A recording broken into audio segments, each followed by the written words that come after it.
नमस्कार बंधुरा welcome to my channel SB explorer. तो बंधुरा सकलके जानाई शुभ सकाल।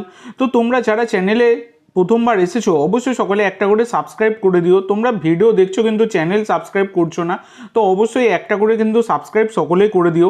এছাড়া বন্ধুরা তোমরা সকলেই জানো বিশ্বকাপের সমস্ত লাইভের বিষয়বস্তু কিন্তু আমি শেয়ার করে দিই আমার টেলিগ্রাম চ্যানেলে।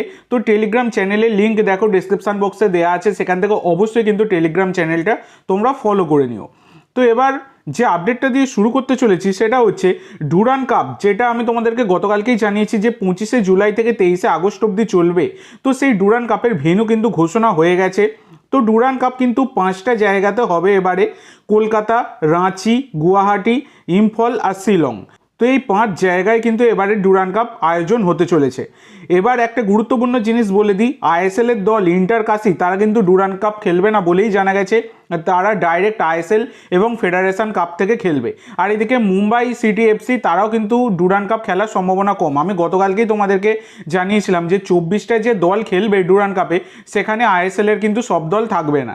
তো সেই রকমই কিন্তু যেমনটা জানিয়েছিলাম সেই রকমই খবর পাওয়া যাচ্ছে, সেই কারণে আমি তোমাদের সাথে শেয়ার করে দিলাম। তো এই 24টা দলের মধ্যে কিন্তু বাইরের দেশ থেকে দুখানা দল কিন্তু আসবে, এই রকমটাই জানা যাচ্ছে। তো দেখা যাক এবার কি হয়। ফাইনাল গ্রুপ সব কিছু অ্যানাউন্সমেন্ট হয়ে গেলে আমি তোমাদেরকে ক্লিয়ারলি জানিয়ে দেবো।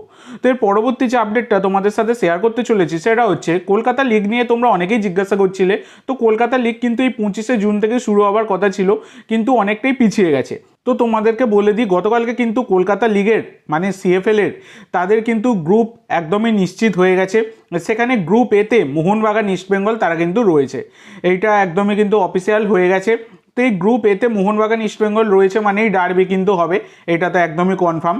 আর এইদিকে কবে থেকে শুরু হতে পারে এই সিএফএল তোমাদেরকে বলে দিই, জুলাই মাসের সেকেন্ড উইক মানে জুলাই মাসের 8 থেকে 10 তারিখ এর মধ্যে কিন্তু শুরু হতে চলেছে সিএফএল, এইরকমই কিন্তু খবর পাওয়া গেছে।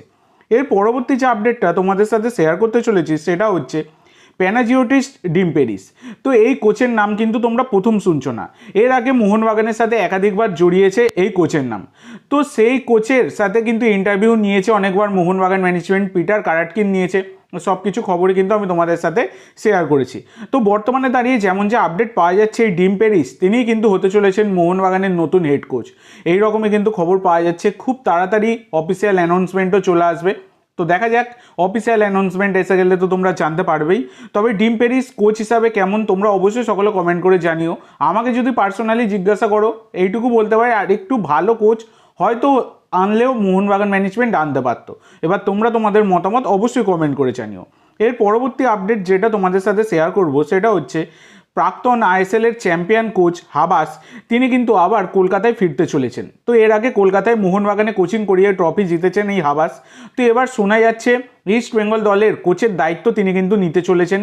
সব কিছু ঠিকঠাক থাকলে 2 থেকে 3 দিনের মধ্যে হাবাস তিনি কিন্তু ইস্ট বেঙ্গলের চুক্তিপত্রে সই করে দেবেন। যদিও দেখো মোহনবাগান কিন্তু হাবাসকে অফার করেছিল টিডি হিসাবে, তো এখন ইস্ট বেঙ্গলের দিকেই ব্যাপারটা ঝুঁকে আছে। তো দেখা যাক কী হয়। তো এর পরবর্তী এবং লাস্ট আপডেট যেটা তোমাদের সাথে শেয়ার করব সেটা হচ্ছে তোমরা জানো আই লিগ চ্যাম্পিয়ন হলে আইএসএল এ প্রমোট হয়, সেই রকমই ডায়মন্ড হারবার এফসি তারা কিন্তু এবারের আই লিগ চ্যাম্পিয়ন হয়েছে এবং নিয়ম অনুযায়ী ডায়মন্ড হারবার এফসি তাদেরই কিন্তু আইএসএল এ প্রমোট হওয়ার কথা। কিন্তু ডায়মন্ড হারবারের তোমরা সকলেই জানো ফিনান্সিয়াল কন্ডিশনের অবস্থা খারাপ এবং বর্তমানে তোমরা তো সবাই পশ্চিমবঙ্গেরই বাসিন্দা এবং তোমরা দেখতেই পাচ্ছ যে কি অবস্থা, ডায়মন্ড হারবার দলটা যে চালায় তার কি অবস্থা।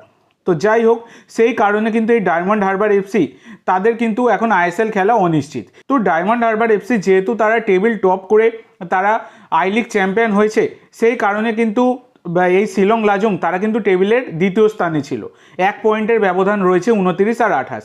সেই কারণে শিলং লাজং তারা কিন্তু এআইএফএফকে চিঠি দিয়েছে যাতে ডায়মন্ড হারবার এই যে এইরকম সমস্যার মধ্যে চলছে সেই কারণে যাতে শিলং লাজংকে আইএসএল খেলার অনুমতি দেওয়া হয়, এই রকমটা কিন্তু খবর পাওয়া গেছে। তো দেখা যাক, অফিসিয়াল হলে তো তোমাদেরকে আমি জানিয়ে দেবো, সবটাই জানতে পারবে।